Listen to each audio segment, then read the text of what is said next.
my university years, I found myself drawn to a course that delved into the mysteries and legends of the world, a subject that never failed to ignite my curiosity.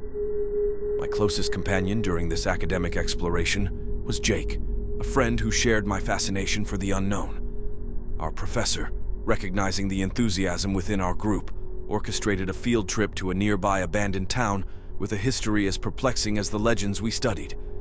The journey to the town was a fleeting half-hour ride.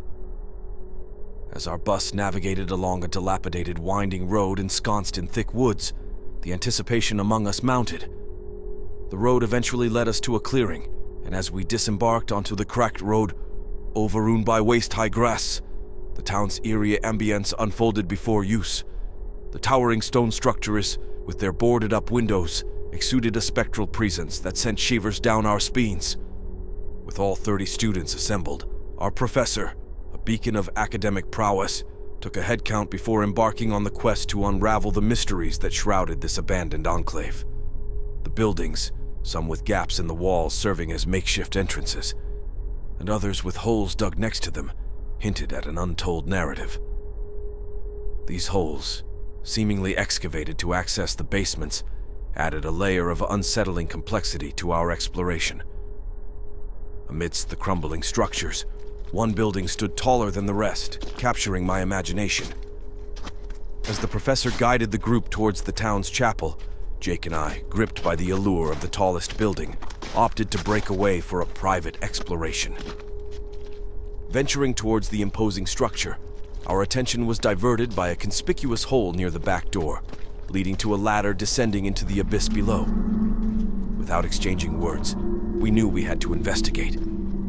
Descending into the darkness, equipped with the feeble light of our mobile phone flashlights, the basement revealed remnants of the past.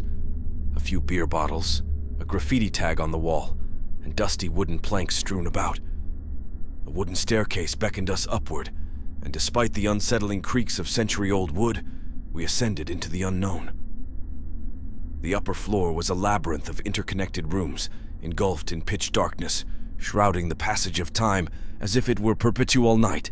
As Jake and I navigated the compact spaces, our unease intensified, prompting a mutual decision to retreat into the daylight. However, just as we were about to retrace our steps, a sudden noise emanated from one of the small rooms, a resounding thud that echoed through the dimness. Frozen in place, we locked eyes before cautiously approaching the room, where our flashlights illuminated an enigmatic scene. 3 shadowy figures standing in a peculiar formation, seemingly anticipating our intrusion. Startled, we sprinted back down the creaky stairs, ascended the rusty ladder, and rejoined the group, our breaths heavy with trepidation. When questioned by a curious classmate, we hesitated, only divulging that we had sneaked into one of the buildings. The revelation of encountering the trio in the mysterious room fueled speculation among our peers. Were they merely inhabitants, perhaps homeless or fugitives seeking refuge? Or, as Jake suggested, were they ethereal remnants, the spirits of the town's bygone residents?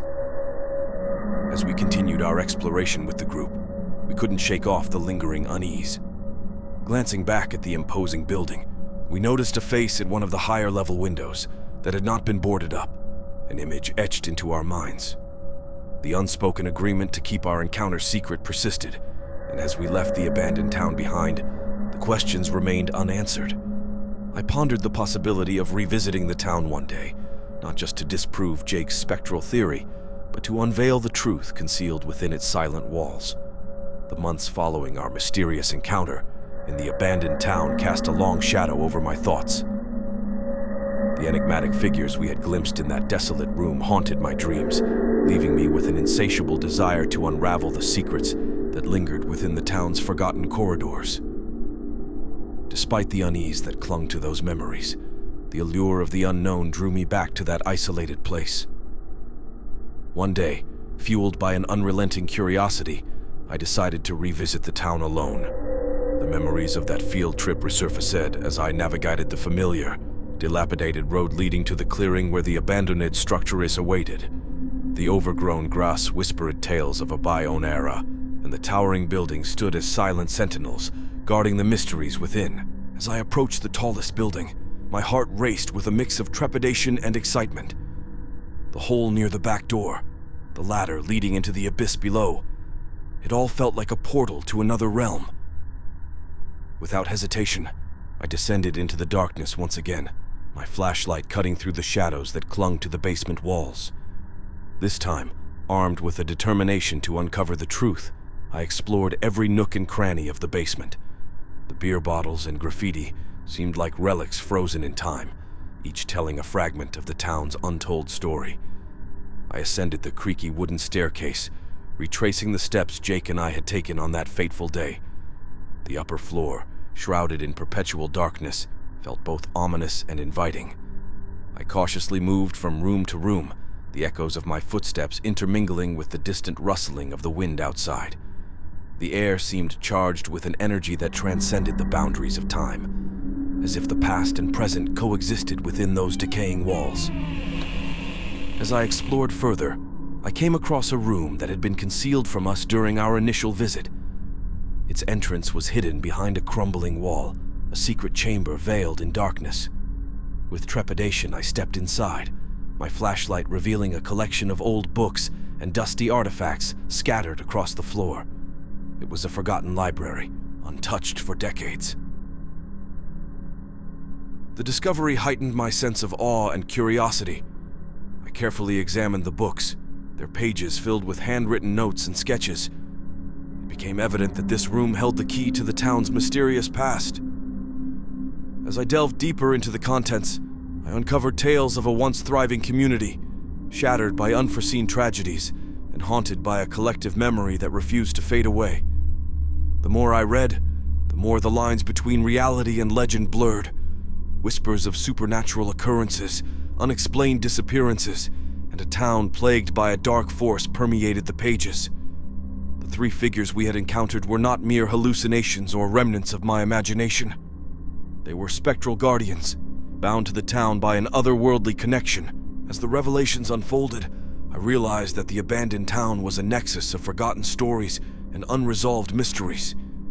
It wasn't just a relic of the past, it was a living testament to the intertwined fates of those who had once called it home. The spirits that lingered within its walls yearned for recognition, their silent pleas echoing through the corridors of time. With newfound understanding, I left the abandoned town, the weight of its secrets resting heavy on my shoulders. The stories I had unearthed begged to be shared, but I couldn't shake the feeling that some mysteries were better left undisturbed. The abandoned town, with its spectral guardians and forgotten tales, would forever remain a chapter in the unwritten book of my life, a testament to the enduring enigma that binds the past to the present. If you want to see more videos, please drop a like and subscribe.